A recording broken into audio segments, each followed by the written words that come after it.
Good morning friends. Today ஒரு புதிய வேலைவாய்ப்பில் உங்களை நான் சந்திக்கிறேன். அது என்னன்னு சொல்லிட்டு பார்க்கலாம். அதுக்கு முன்னாடி நம்ம சேனலை சப்ஸ்கிரைப் பண்ணாதவங்க சப்ஸ்கிரைப் பண்ணிக்கிறங்க. இது உங்களுக்கு எந்த நியூஸ் வந்தாலும் எம்ப்ளாய்மெண்ட் சம்மந்தமான நியூஸ் வந்தால் அது வந்து உங்களுக்கு உடனடியாக கிடைக்கும். அதனால சப்ஸ்கிரைப் பண்ண சொல்கிறேன். என்ன டீட்டெயில்னு சொல்லிட்டு பார்க்கலாம். இன்றைக்கி வாங்க. AIIMS Vijaypur Jammu recruitment of faculty. என்ன செலெக்ஷன் எப்படின்னு பார்த்தீங்கன்னா, இன்டர்வியூ. டோட்டல் வேகன்சி வந்து 98. மோட் ஆஃப் அப்ளிகேஷன் வந்து ஆன்லைனு. லாஸ்ட் டேட் எப்போன்னு பார்த்தீங்கன்னா 2/9/2024. ஹார்ட் காப்பி சப்மிஷன் வந்து 7/9/2024. என்னென்ன போஸ்ட் இருக்குதுன்னு சொல்லிட்டு பார்க்கலாம். ஏஜ் லிமிட் வந்து 50. பிடிஎஃபாகவே காட்டுறேன். பிடிஎஃப் இல்லை விரிவாக உள்ளே பார்க்கலாம். எய்ம்ஸ் விஜய்பூர் ஜம்மு. இது வந்து direct recruitment basis. Online application தான் இது. டிபார்ட்மெண்ட் என்னென்ன department: professor, additional professor, associate professor, assistant professor. அந்த டிபார்ட்மெண்ட் வைஸாக கொடுத்துட்டு அது கேட்டகரி வைஸாக வந்து டோட்டல் வேகன்சி வந்து பிரித்து கொடுத்துருக்காங்க. அது எந்தெந்த வேகன்சி இருக்குதுன்னு சொல்லிட்டு யார் யார் அப்ளை பண்ணலாம்னு சொல்லிட்டு இந்த பாக்ஸை பார்த்துக்குங்க. இந்த பாக்ஸை பார்த்துட்டு அதுக்கப்புறம் நீங்கள் அப்ளை பண்ணுங்கள். ஏன்னா சில இதில் வேகன்சி இல்லைன்னா அதை அப்ளை பண்ணுற வேஸ்ட்டு. அதுக்காண்டி சொல்கிறேன். இந்த பாக்ஸை நல்லா கிளியராக பார்த்துக்குங்க. டோட்டல் வேகன்சி வந்து 98.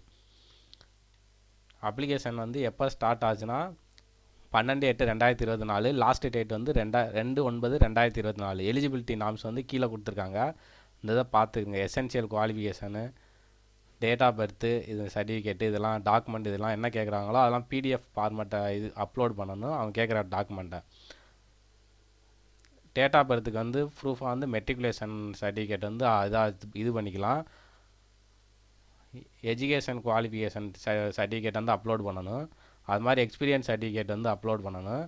அது மாதிரி டிஎன்பி ஈக்குவலன்ஸ் அதுவும் நீங்கள் இது பண்ணணும்.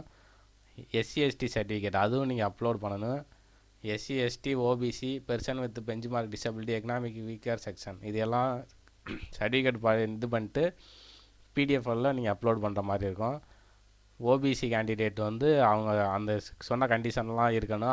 அது இருந்துச்சுன்னா அவங்க அந்த ஓபிசி இதில் வந்து அப்ளை பண்ணலாம்.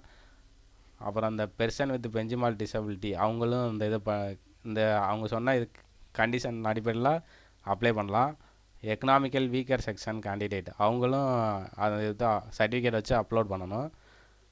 என்ஓசி வேலை ஒர்க் பண்ணுறவங்க வந்து கவர்மெண்ட்டாக இல்லை செவி கவர்மெண்ட்டு, குவாசி கவர்மெண்ட்டு இது ஒர்க் பண்ணிகிட்ருக்கோம். என்ஓசி சர்டிஃபிகேட் கண்டிப்பாக வச்சு அப்ளை பண்ணணும். அது மாதிரி ஒரு போஸ்ட்டுக்கு மேலே நீங்கள் அப்ளை பண்ணிங்கன்னா தனியாக தான் இன்னொரு போஸ்ட்டுக்கு அப்ளை பண்ணணும். அது மாதிரி ரெண்டு வாட்டி நீங்கள் அப்ளை பண்ணும்போது 2 போஸ்ட்டுமே ஃபீஸ் கட்டியிருக்கணும். ஒரு அப்ளிகேஷன்லேயே 2 போஸ்ட்டுக்கு இது பண்ணியிருக்க முடியாது. அதனால் செப்பரேட் அப்ளிகேஷனில் ஃபில் பண்ணியிருக்கணும். அது மாதிரி ஹார்டு காப்பி வந்து கண்டிப்பாக நீங்கள் அப்ளிகேஷன் போட்டு முடிச்சோடனே வந்து அவங்களுக்கு ஹார்டு காப்பி வந்து எப்போலாம் சப்மிட் பண்ணால் 7/9/2024 சப்மிட் பண்ணணும். அதுக்கு வந்து அட்ரஸ் வந்து கீழே கொடுத்துருக்காங்க.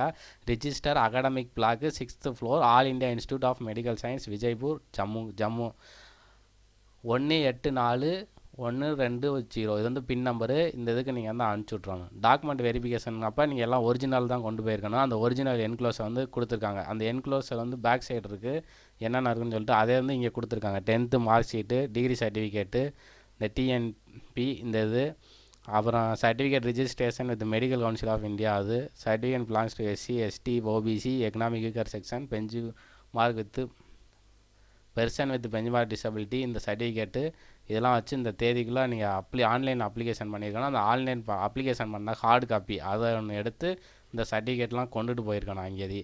அது மாதிரி பே ஸ்கேல் என்னன்னு சொல்லிட்டு பார்த்தீங்கன்னா, ப்ரொஃபஸர்னால் level 14A, அடிஷ்னல் ப்ரொஃபஸர் அப்படின்னா 13A2, அசோசியேட் ப்ரொஃபஸர் அப்படின்னா 13A, அசிஸ்டன்ட் ப்ரொஃபஸர்னால் level 12. ப்ரொஃபஷன் பீரியட் வந்து 2 years. அதுக்கப்புறம் தான் கன்ஃபர்மேஷன் பண்ணுவாங்க. அது மாதிரி ஜாயினிங் டைம் வந்து 30 நாள் டைம் கொடுத்துருக்காங்க அப்பாயின்மெண்ட் லெட்டர் கொடுத்ததுலேருந்து. அப்புறம் ரெசிடென்டல் அக்கமடேஷன் வந்து அவங்களே ப்ரொவைட் பண்ணிடுவாங்க. எய்ம்ஸ்லேயே ப்ரொவைட் பண்ணிடுவாங்க. அது மேக்ஸிமம் ஏஜ் லிமிட் வந்து 50.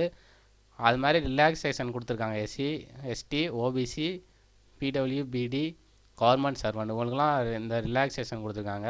அது மாதிரி ரிலாக்ஸேஷன் எதுனா அவங்க அந்த போஸ்டிங்கில் எஸ்சிக்கு அலாட் பண்ணி எஸ்சியோ, ஓபிசியோ அல்லது பெர்சன் வித்து பெஞ்ச்மார்க் டிசபிலிட்டியோ அந்த கேட்டகரியில் இருக்கிறவங்களுக்கு மட்டும்தான் அந்த கேட்டகரியில் போஸ்டிங் போட்டிருந்தாங்கன்னா அவங்களுக்கு தான் அந்த ரிசர்வேஷன் வரும். அதே அன்ரிசர்வில் வந்து இவங்க போய் கேட்டால் அவங்களுக்கு அந்த ரிசர்வ் கிடைக்காது. கொரிஸ் உங்களுக்கு ஏதாவது சந்தேகம் இருந்துச்சுன்னா இந்த மெயிலுக்கு வந்து அனுப்பிச்சு நீங்கள் டவுட்டு கேட்டுக்கிறங்க. ஃபோட்டோ அண்ட் சிக்னேச்சர் அது வந்து கேர்ஃபுல்லாக நீங்கள் அப்லோட் பண்ணணும்னு சொல்கிறாங்க. அது மாதிரி ஆக்டிவ் இமெயில் ஐடியும் ஃபோன் நம்பர் வச்சுருக்கணும். எல்லாமே அது உங்களுக்கு இமெயில் ஐடியும் ஃபோன் நம்பரில் தான் கான்டாக்ட் பண்ணுவாங்க. அது மாதிரி அப்ளிகேஷன் ஃபீஸ் என்ன கொடுத்துருக்கான்னு பார்த்துங்க. ஜென்ரல் ஓபிசி கேண்டிடேட்ஸுக்கு 3000, எக்கனாமிக் வீக்கர் செக்ஷனுக்கு வந்து 2400, எஸ்சி எஸ்டிக்கு வந்து 2400, person with benchmark disability exempt. ஓகேங்களா, அவங்களுக்கு கிடையாது. இதை பார்த்துங்க. அதுக்கப்புறம் name of the post, essential qualification, experience of the post, அதெல்லாம் என்ன கம்பல்சரி கேட்டிருக்காங்களோ அதெல்லாம் கம்பல்சரியாக இருக்கணும். இந்த சைடும் கொடுத்துருக்காங்க. அந்த பாக்ஸை வந்து ஃபுல்லாமே கோத்ரூ பண்ணிக்கிறங்க, அதுதான் உங்களுக்கு புரியும். அதுக்கப்புறம் கடைசியாக வந்து நீங்கள் அந்த அப்ளிகேஷன் போட்டு முடிச்சோன்னே அதை பிரிண்ட் காப்பி எடுத்துகிட்டு அதில் சிக்னேச்சர் பண்ணிவிட்டு இந்த கீழே ஒரு கொடுத்துருக்காங்க ஒரு லிஸ்ட் ஆஃப் என்க்ளோசர்னு சொல்லிட்டு ஒரு ஃபார்ம் கொடுத்துருக்காங்களா, இந்த ஃபார்ம் வந்து நீங்கள் பிரிண்ட் அவுட் எடுத்துகிட்டு print out of the application duly signed each paper எல்லா பேஜ்லேயுமே அவங்க சைன் பண்ணியிருக்கணும். சைன் பண்ணிவிட்டு இந்த கேட்டிருக்க சர்டிஃபிகேட் எல்லாத்தையும் வச்சுட்டு டிக் பண்ணிட்டு இதில் ஒரு சைன் போட்டு அந்த ஃபார்மோடு வச்சு அனுப்பிச்சி விட வேண்டியதான். இதுபோல் மேலும் உங்களுக்கு வந்து ஏதாவது எம்ப்ளாய்மெண்ட் நியூஸ் சம்மந்தமானது உங்களை வந்து அடையணும்னா என்னோடய சேனலை வந்து சப்ஸ்கிரைப் பண்ணிக்கிறங்க. அது மேலும் பிடிஎஃப் ஃபைல் வந்து டிஸ்கிரிப்ஷன் பாக்ஸில் வந்து கொடுத்துருக்கேன். உங்களுக்கு சந்தேகம் இருந்துச்சா கமெண்ட் பாக்ஸில் கேளுங்க. மீண்டும் ஒரு வேலை வாய்ப்பில் உங்களை சந்திக்கிறேன். தேங்க்யூ.